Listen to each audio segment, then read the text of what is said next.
Bueno, tal como lo prometimos con Willy, en el editorial de hoy tenemos un invitado más que muy especial, es el doctor Miguel Ángel Broda. Miguel Ángel, buen día, qué gusto. Buen día, Marcelo. Un abrazo enorme, ¿eh? Bueno, veo que estamos rodeados de dilemas, todo el mundo habla de dilemas, ¿no? El dilema de la tasa contra el dólar, el dilema del nivel de actividad contra la devaluación. ¿Es así? Digamos, ¿estamos enfrentados a dilemas de imposible solución? Mire, más que de imposible solución, a opciones, o sea, o elegimos una política monetaria menos expansiva y se cae, tenemos más nivel de actividad, más demanda de importaciones, más presión inflacionaria, tenemos más riesgo de tener crisis cambiaria. Si elegimos una política monetaria más expansiva, tenemos más actividad, tenemos un poco más y tenemos que ir optando entre objetivos deprimentes, porque si aflojamos un poquito tenemos más presión tributaria, más paralelo y a lo mejor tenemos más consumo y más empleo del que hubiéramos tenido, pero todo dentro de una economía dañada y enferma. Es cierto que pero en general todas las políticas económicas del mundo tienen que enfrentar elección. Y la verdad es que la Argentina enfrenta esos dilemas y probablemente en forma oscilante.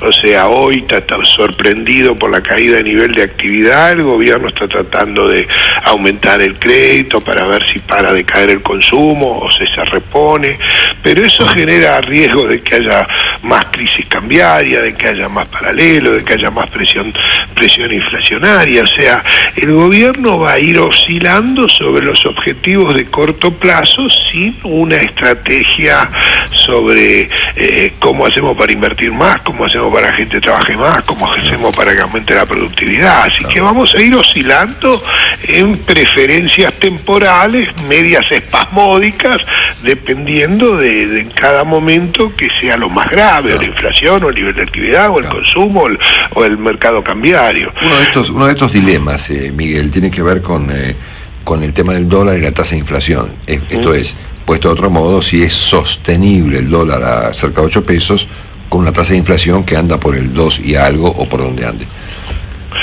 Mire, el gobierno...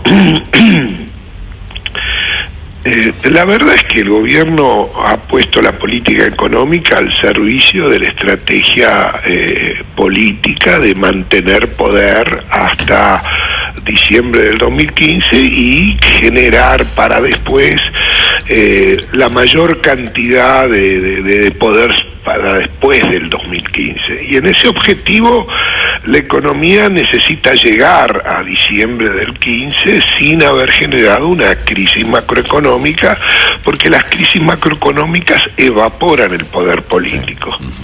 En ese contexto va a ir ajustándose. En enero la prioridad era evitar la crisis cambiaria, perdimos casi 3.000 millones de dólares en un mes, tuvimos días de pérdida de más de 200 al final de enero y ahí la prioridad era eso.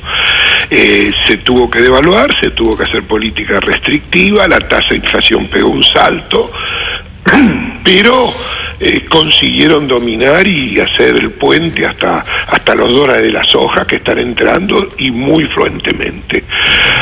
Ahora, de acá en adelante están más preocupados con el nivel de actividad, así que la tasa de inflación no va a bajar, la tasa tampoco tiene un objetivo. El gobierno con la tasa de inflación que tenía antes de la crisis cambiaria está feliz, maximiza los recursos reales que trae de la emisión monetaria, está preocupado del 37, 38 que tenemos ahora y probablemente volvamos a 2,5 por mes de tasa de inflación. Ahora, lo que sí hemos hecho es salido de los 8 pesos por dólar y eso es muy bueno. O sea, vamos a devaluar probablemente parecido a la tasa de inflación, pero la tasa de inflación va a mantenerse muy alta. el dólar va a depender básicamente de qué restricción monetaria tengamos. O sea, el dólar no es el dólar, es cuántos pesos sobran. Si emitimos muchos pesos, va a haber más caro el dólar. Sí, vamos a ir fluctuando y oscilando sobre prioridades transitorias. Ahora, Miguel Ángel, Willy Cohen, buen día. ¿Cómo estás, Willy? Muy bien, muy bien. Ese es un poco lo que también dijo Axel Kicillof últimamente, ¿no es cierto? Cuando el ministro dijo no vamos a hacer una nueva mega devaluación y algunas otras señales, da la sensación de que Cristina quiere ajustar lo menos posible y al mismo tiempo devaluar lo menos posible. La pregunta es si en este contexto y con una inflación arriba del 35% anual, se puede ir piloteando, digamos. Es decir, ¿es posible pilotear una devaluación ordenada de aquí hasta el final de mandato de Cristina? Es posible pilotear unas devaluaciones mensuales del orden de la tasa de inflación y levemente menores a la tasa de interés en este año. Hablar del 2015 ya es demasiado. Ahora, tiene que hacerse con criterio. Cuando lo hicieron en noviembre y diciembre, que devaluaban al 7 por mes, agravaron la crisis. A mí me parece muy bueno de haber salido del tipo de cambio fijo de los últimos 5 días. Espero que continúe. Y me parece muy malo si buscamos una tasa de devaluación muy alta. Tenemos que ir en 2% mensual para terminar el año en 9,50 o alrededor de ese valor, y muy probablemente evitemos una crisis si lo hacemos de esa manera. Si hubiéramos mantenido el 8 fijo, los riesgos de crisis cambiaria hubieran subido. Miguel, usted ha subrayado muchas veces el descalabro fiscal, inclusive en artículos recientes que yo he leído y demás. ¿Eso sigue ocurriendo? Mire, obviamente sigue ocurriendo. O sea, la economía ha decidido que para mantener el 30% o el 25% de los votos, ahí se puede hacer cualquier cosa por más contra el relato que sea, excepto bajar el gasto público en términos reales. O sea, si bien solo sabemos hasta ahora por la publicación oficial el gasto a febrero, marzo, abril ha sido una plétora fiscal, y obviamente van a seguir. Nunca en los años del kirchnerismo el gasto aumentó menos que la tasa de inflación, y lo va a seguir haciendo este año, lo cual le pone un riesgo, porque a lo mejor podemos tener mayores riesgos de desbalances en tasa de inflación, en el sector externo, porque hay que emitir mucho para financiar el Estado este año. Mire, hace 2 años se emitieron 47.000 millones para el Estado, el año pasado 94, y este año no baja de 150.000, y por lo tanto vamos a tener un gran problema de cómo esterilizamos lo que con la mano derecha emitimos para financiar al Estado. O sea, estamos en un camino muy peligroso, pero eso hasta ahora no ha cedido y no va a ceder. Ahora, ¿usted puede explicar a la gente, Miguel, de manera comprensible, qué sentido tiene que el Estado por un lado emita y luego para desemitir capte la guita al 30% de tasa? Y porque, muy simple, lo mismo que en la casa de uno, Marcelo. Si usted gana 1.000 y su mujer gasta 1.100, se van consumiendo los ahorros. Cuando no tiene más ahorro, tiene que salir a mangar. Sí. Y Argentina no tiene a nadie que le preste. Sí. Entonces tiene que recurrir al Banco Central para financiar.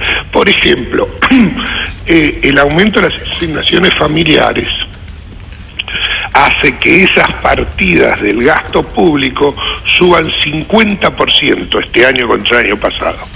O sea, este año en las asignaciones familiares vamos a gastar 50.000 millones.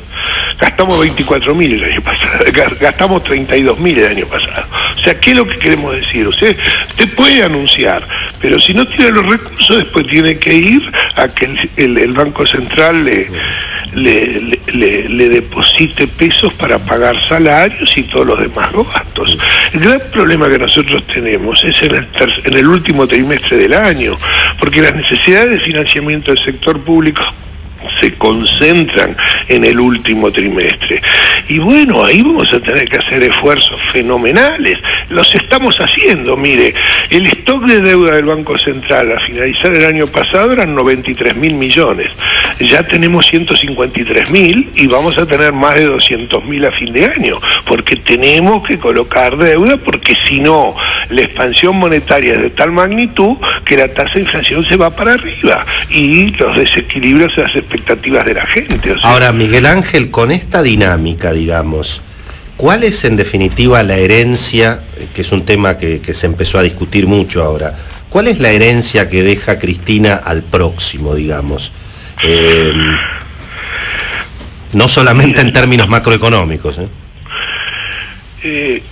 La preocupación oficialista es conservar poder después de las elecciones del año que viene, para lo cual tiene que evitar crisis macroeconómica, pero obviamente no está preocupado ni va a realizar ninguna reforma estructural macro que cambie una Argentina que va a tener muchísimos problemas de para adelante, porque depende del financiamiento. Hemos perdido la independencia del Banco Central, hay que domar el gasto público. El gasto público pasó de 29 puntos del PBI a 47 en estos últimos 10 años.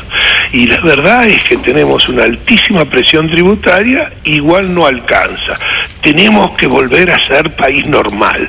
Ser país normal requiere reestructurar macroeconómicamente Argentina en una tarea que a esta altura da la sensación que los equipos económicos de los presidenciables están minimizando. Tenemos que volver al mundo, tenemos que hacer acuerdos de libre comercio, tenemos que reestructurar los dos desastres de política agrícola y política energética que hemos hecho, tenemos que aplicar para que nos dejen entrar al mundo de nuevo.